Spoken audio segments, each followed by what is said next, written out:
I want to tell you about a trip to the ocean when I was 5 years old. This trip affected my life for 30 plus years and almost destroyed my marriage.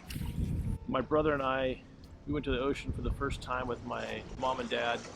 We'd never been to the ocean before, and we were in Northern California, where it's the ocean is always cold. A lot of times it's foggy in the summertime, and this day must have been cold and foggy. And so I had my jacket and my pants and everything on. So when we got to the ocean, we were excited to get out there and check it out and explore. So we took our shoes off, rolled our pants up, and we went out into the water, to the waves, just a little bit to just feel what the ocean is like, you know. And when the waves come in and they hit your feet, and when they start to go back out, they begin to pull the sand off underneath your feet. And when I felt that sand pulling out from underneath my feet, I didn't know what was going on. I thought maybe the ocean was pulling me out, and it scared me, and so I turned to run. And as I turned to run, I fell down and I got soaking wet from head to toe. I remember my jacket was so wet, the pockets were full of sand and water, and I was just freezing and miserable, and I started to cry. I don't know what my dad's response was that day, but I remember feeling like my dad was embarrassed of me, and you know, maybe he thought I was stupid. Another experience a lot like this, we were at a Mexican restaurant, and I went into the restroom, and when I wanted to come out, I couldn't unlock the door. And so as a little kid, you know, I'm just 5 or 6 years old, I got really scared and panicked and started to scream. Well, they had to break the door down, break it to get me out of the bathroom. Again, I don't know my dad's response that day, but I remember feeling like my dad thought he was ashamed and maybe that I was stupid. When I was around 6 years old, my parents divorced, and my mom and I, with my brother and my sister now, we all moved to my mom's hometown, which was about 4.5 hours away. And we really didn't see my dad a whole lot after that. The relationship was quite distant, so we didn't spend a lot of time with him. And I remember feeling confused and hurt by the fact that it was such an inconvenience.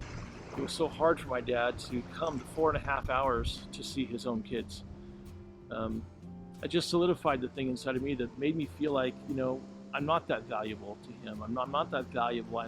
He is ashamed of me, that he thinks I'm stupid. You know, I began to just think that those things were true about myself. You know, I remember hearing this saying one time that someone said, you know, when you criticize a kid, they don't begin to hate you, they begin to hate themselves. And honestly, I can say that I began to feel that way about myself. I began to hate myself because my dad, there must be something wrong with me, or my dad would want to be around me. He would want to come and see us.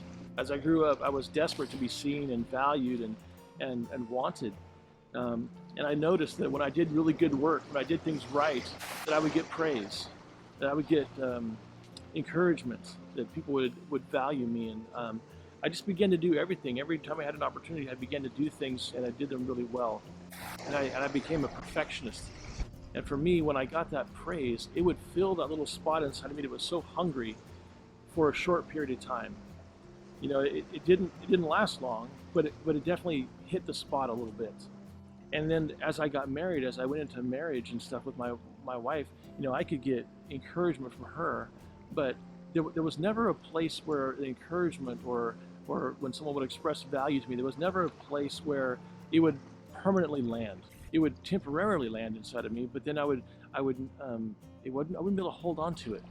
And that was because I didn't believe in myself. I didn't believe myself that I was valuable. I didn't believe that I was good. I didn't believe that what they said was true, because I could see all the little tiny imperfections in everything that I had done. And every single one of those imperfections said to me, see, you failed. You didn't do good enough. Here's the problem. Here's the bad spot. I actually got to a place where I would not try to do anything if I didn't think I could succeed at it. And I carried that into my marriage, and I carried that into my ministry and everything that we did. And in our marriage, it got very difficult. You know, every time Anna would come to me and she would want to talk about something, I would shut down inside because I was afraid of her noticing something that wasn't perfect inside of me. And of course, no one's perfect. No matter how hard she tried, she could never connect with me. No matter how many times she said she loved me, it would never land inside of me. And we never really felt truly connected. We did a lot of marriage counseling. We did watched a lot of training videos and different things, and none of it ever worked. For me, every 5-step plan of success in marriage ended up being a 5-step plan of failure. I would spin into this depression, this frustration, and I would hopelessness. Eventually I'd rise up and I would be more determined to succeed, but inevitably something would fail again and I would feel like a failure. My breakthrough came about 8 years into my marriage. We were going to counseling meetings, and during this one session, it did not go well at all. It ended very badly, and Anna took the car home and I rode home on a bicycle. And on my way home, I got to thinking about how I was losing everything to me that was important. I was losing my marriage, my ministry, everything that was important to me. I was losing it, and it was absolutely, it was horrifying to me. It was the worst possible thing. I felt like I was at the bottom of the barrel.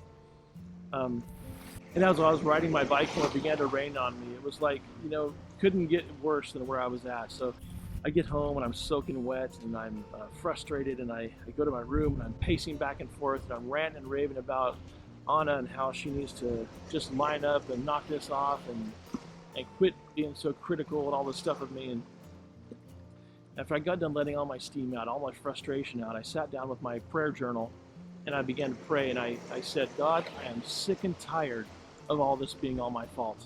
And I felt like God said, are you the one that stood in front of me and her in the church and said you were going to love her like Christ loved the church? Yeah. And are you the one that was frustrated and angry and defensive and shut her out over and over again? Yeah. And you said you would change, but you never did. And so now you broke her trust. And I thought, wow, this really is all my fault. And so as I sat there, I began to pray and said, God, what do I do? Why am I like this? Why have I hurt her so much? Why have I shut her out like I have? What do I do? And God said to me, just stay here in your room this week and seek my face. Pray, and I'm going to lead you into some healing. And that was the week that he led me into the memory of being at the ocean with my family that day. Now, before that day, I would have had no idea that day at the beach had any kind of effect on me. I didn't know it. I didn't know it had any kind of effect. But he showed me how that led me into this fear of failure. It led me into perfectionism. It led me into shutting people out that would speak anything corrective to me and my wife, how I'd shut her out. And he showed me how it led me into all that. And he began to speak truth to me. He said to me that you can't evaluate a child's stupidity by whether or not he falls down in the ocean. It just doesn't make sense. He spoke to me and said, you actually were curious and you were brave to just go out there. He began to speak truth to those days of the memories that I had inside where I began to question whether I was stupid or my dad thought I was stupid or all those things. He began to speak truth to me. And one of the things I used to say about myself is that I'm not good at anything. I would even get frustrated at myself and I would drop a pencil. I would say, I can't even hold onto a pencil. God showed me, he said, you know what, you're actually really good at a lot of stuff.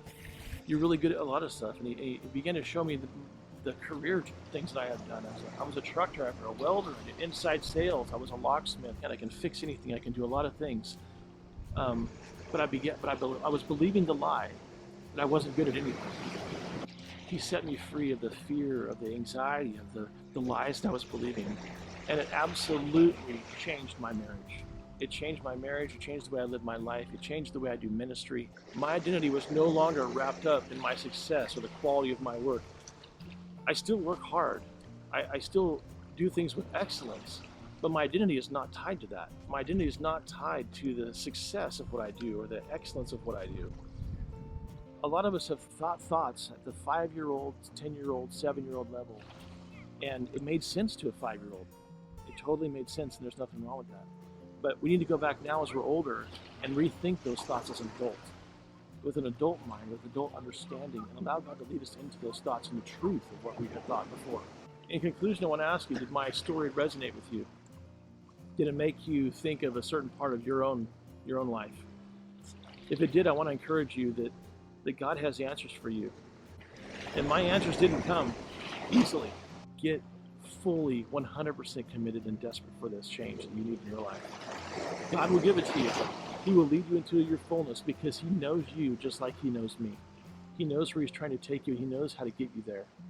So I just bless you in Jesus' name with finding the road to health and wholeness in you and in your marriage and in your life and in everything that you do. But first and foremost in your own self, that you'd believe in who God has created you to be, your identity, that you discover your identity in Christ, who He has made you to be.